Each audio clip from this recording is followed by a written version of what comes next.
नमस्कार साथियों, smart study online YouTube channel में आपका स्वागत है। आशा करता हूँ आप बहुत ही अच्छे होंगे और एकदम बहुत ज़्यादा मेहनत कर रहे होंगे।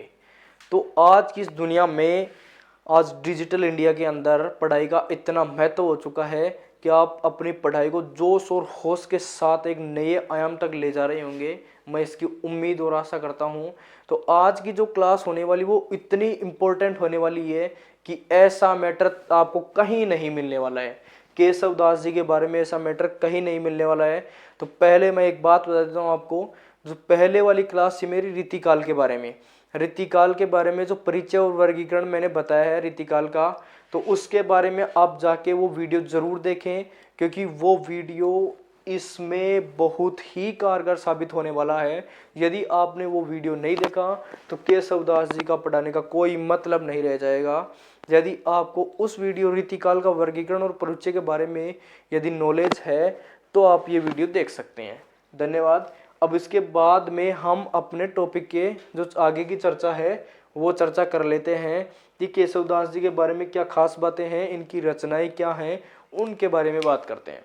तो सबसे पहले तो हम जो केशव दास है उसके बारे में चर्चा करने से पहले ये जान लेते हैं कि केशव दास का जन्म कब हुआ, इस दुनिया में केशव दास ने कदम कब रखा। तो भाई 1555 ईस्वी में 1555 ईस्वी में केशव दास जी का जन्म हुआ। दूसरी बात, मैं स्थान क्यों नहीं बता रहा केशव दास जी का, क्योंकि स्थान के बारे में इनका विवादास्पद है, तो स्थान के बारे में हम कोई चर्चा नहीं करेंगे, सिर्फ और सिर्फ जन्म के बारे में ही चर्चा करेंगे। इसके बाद में हम बात करते हैं कि जो केशव दास था वो कहाँ का आश्रित कवि था। तो ओरछा नरेश,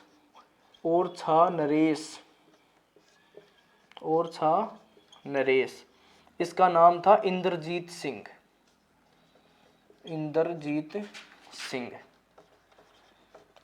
सिंह के भाई का आश्रित कवि था। भाई का आश्रित कवि, इंद्रजीत सिंह के भाई का आश्रित कवि था। तो ये जो केशव दास जी था इंद्रजीत सिंह के भाई का आश्रित कवि था। उसके बाद में रीतिकाल का प्रवर्तक भी किसे कहते हैं? केशव दास। रीतिकाल का प्रवर्तक कवि, रीतिकाल का प्रवर्तक कवि भी कौन है? केशव दास। उसके बाद में यदि भक्तिकाल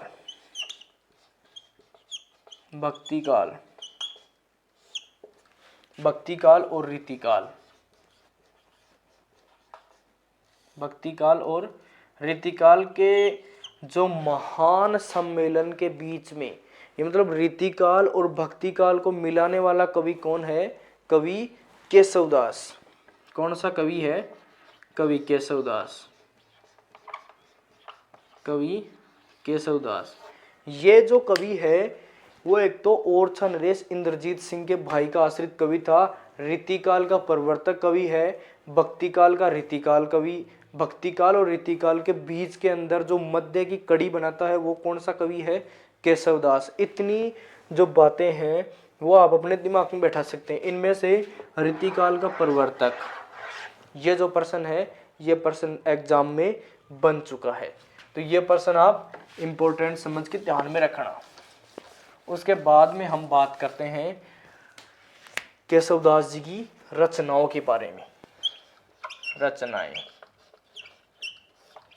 तो रचनाएं मैं एकदम ट्रिक से पढ़ाने वाला हूं आपको। तो एक ट्रिक है रराकर विवी जहान। देखो ये ट्रिक है रराकर विवी जहान। तो इसमें र का मतलब होता है रसिक प्रिया। कौन सी प्रिया? रसिक प्रिया। ठीक है। रा का मतलब होता है रामचंद्रिका।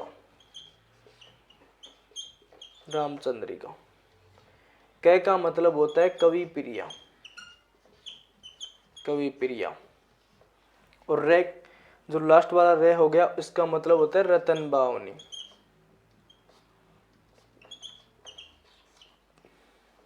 और वी का मतलब होता है विज्ञान गीता।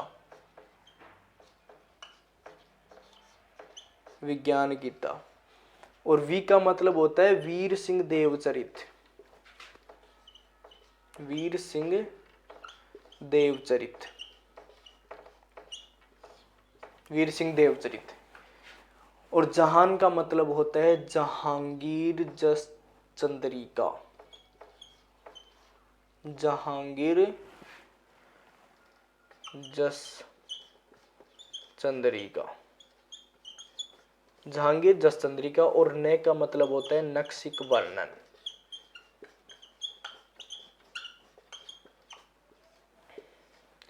और एक और आ जाएगी छंदमाला।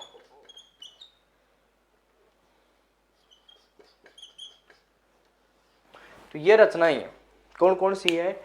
रराकर वीवी जहान। ये तो साहब क्या है? ट्रिक है। ये जो ट्रिक है इसके माध्यम से जो केशव दास है उसकी सारी रचनाएं आपको एकदम अच्छे से याद हो जाएंगी, इस बात की मैं गारंटी लेता हूँ। र से मतलब रसिक प्रिया, रा से मतलब रामचंद्रिका, कै से मतलब कवि प्रिया, र से मतलब रतन बावनी, वी से मतलब विज्ञान गीता, वी से मतलब वीर सिंह देवचरित, जैसे मतलब जहांगीर जस चंद्रिका, न से मतलब नक्सिक वर्णन, और जो एक बिना ट्रिक है छंदमाला। तो ये 9 रचनाएं हैं, इनके बारे में मैं आपको बता रहा हूं। तो रसिक प्रिया में क्या है? रस नाई का भेद। क्या दे रखा है? रस नाई का भेद। रस नाई का भेद के बारे में इसका वर्णन है। उसके बाद में रामचरित जो रामचंद्रिका है, ये क्या है? एक राम कथा है, राम कथा ग्रंथ है। और इसमें कितने प्रकाश हैं?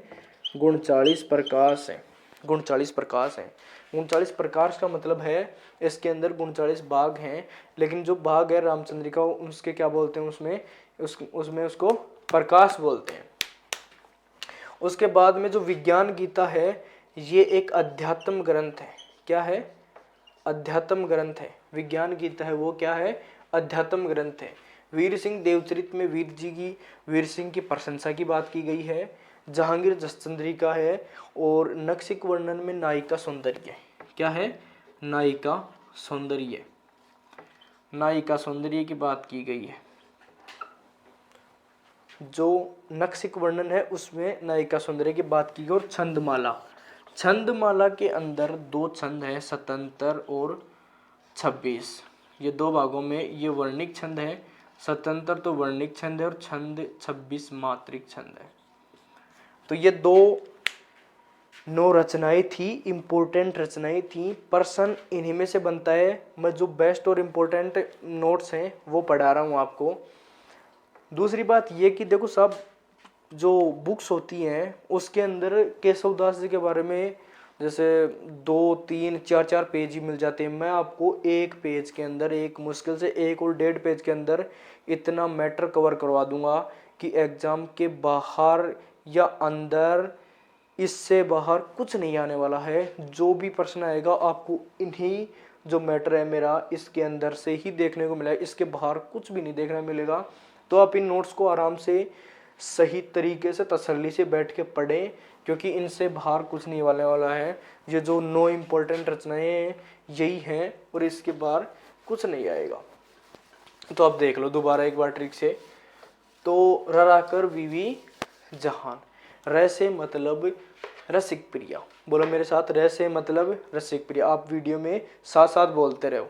र से मतलब रसिक प्रिया, रा से मतलब रामचंद्रिका, कैसे मतलब कवि प्रिया, र से मतलब रतन बावनी, वी से मतलब विज्ञान गीता, वी से मतलब वीर सिंह देवचरित, जस जहाँ से मतलब जहांगीर जस चंद्रिका, न से मतलब नक्सिक वर्णन, और लास्ट वाला कौन सा बच गया? छंदमाला। तो ये 9 ग्रंथ थे, इनके बारे में मैंने बता दिया आपको। इसके बाद में हम बात करते हैं जो रामचंद्रिका, इसकी मोस्ट और इम्पोर्टेंट रचना है रामचंद्रिका। कौन सी रचना है? रामचंद्रिका। देखो रामचंद्रिका के बारे में मैंने बता दिया है कि ये जो ग्रंथ है वो राम कथा के बारे में है। राम कथा के बारे में है। 39 इसमें प्रकाश है। किसमें प्रकाश है? 39। इसके बारे में कहते हैं कि जो वाल्मीकि जी है, वाल्मीकि जी है, केशव दास जी को स्वप्न में आकर इसके बारे में प्रेरणा देते हैं। सोपान में आकर इसके बारे में प्रेरणा देते हैं कि आप ये कविता लिखो, कौन सी, ये ग्रंथ, ये रचना लिखो, रामचंद्रिका, रामचंद्रिका ग्रंथ लिखो, इसके बारे में आप राम कथा के बारे में आप इसका उल्लेख करो। तो ये सोपान के बारे में, और इसके बारे में ये चीज भी कही जाती है कि ये एक ही रात में, एक ही रात्रि में लिखी गई है, लिखी गई रचना।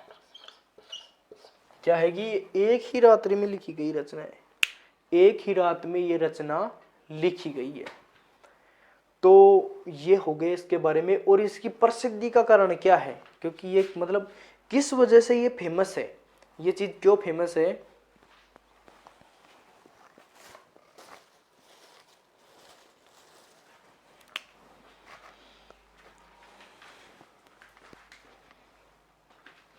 देखो इसका प्रसिद्धि का कारण क्या है ना, कि ये मतलब प्रसिद्ध क्यों है, रामचंद्रिका है वो प्रसिद्ध क्यों है, किस वजह से ये इतनी प्रसिद्ध है, क्योंकि जो केशव दास है सबसे इंपॉर्टेंट ग्रंथ है रामचंद्रिका। तो प्रसिद्ध क्यों है ये, प्रसिद्ध क्यों, तो ये प्रसिद्ध इसलिए है दोस्तों क्योंकि इसके अंदर जो संवाद योजना है वो बहुत ही बेस्ट है। संवाद योजना, संवाद योजना सर्वश्रेष्ठ। जो संवाद योजना है इसमें उच्च कोटि की है। संवाद इसमें मतलब कैसे संवाद है, श्रेष्ठ संवाद, श्रेष्ठ संवाद बराबर लघु संवाद, ये इसमें नियम फॉलो किया गया है। ये चीज इसमें है, श्रेष्ठ संवाद और लघु संवाद, ये चीज इसमें दी गई है। इसमें छोटे छोटे संवाद दिए गए हैं और जो एकदम मतलब बहुत ही श्रेष्ठ संवाद है, इसलिए ये रचना प्रसिद्ध है। तो ये इसके बारे में हमने चर्चा कर ली। इसके बाद में हम बात करते हैं भाई शुक्ल जी के बारे में, क्योंकि ये तो टपकते हैं हर जगह।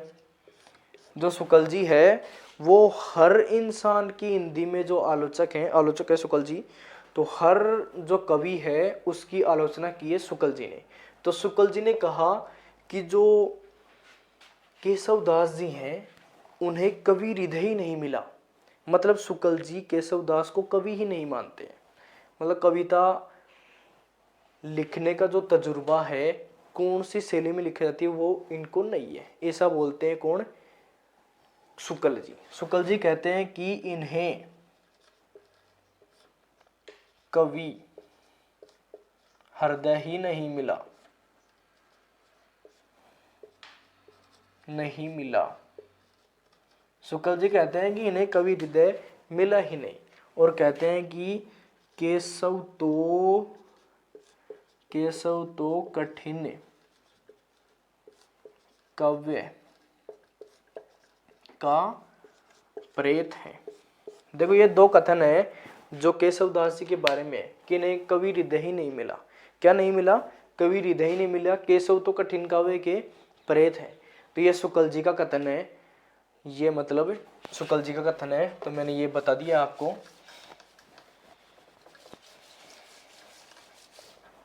तो साहब ये तो थी केशव दास जी के बारे में। इसके जो अगला कवि है मतीराम। मतीराम कैसे, क्योंकि मैंने रीतिकाल के वीडियो के बारे में सारे कवियों का जो नामांकन था, जैसे केस मति दे पद्मा जसवंत विभूषण दो भिखारी, ये से मैंने ट्रिक के माध्यम से आपको सारे कवि बता रखे हैं। तो आप वीडियो देख सकते हैं, मेरा जो पहले वाली जो क्लास थी वो आप देख सकते हैं आसानी से। तो ये मैंने केशव दास जी के बारे में आपको बता दिया है। इससे बाहर शायद मेरे हिसाब से सेकंड ग्रेड का लायक मैटर यही है, इससे बाहर शायद और कुछ आएगा नहीं। और मैं आपको सहायक बुक बता देता हूँ, जैसे अकादमिक लेवल की बुक आप पढ़ सकते हैं, लक्ष्य की बुक आप पढ़ सकते हैं। तो ये मैंने आपको ऊपर ऊपर का मैटर बता दिया है, इनसे बाहर नहीं जाता है। कई बार मैटर क्या होता है कि इन्हीं के अंदर ही रहता है। तो आप ये क्लास और रीतिकाल क्लास वाली दोनों क्लास एकदम अच्छे तरीके से देखें और इनका लाभ लें। तो अब मैं आपसे विदा लेता हूँ, धन्यवाद।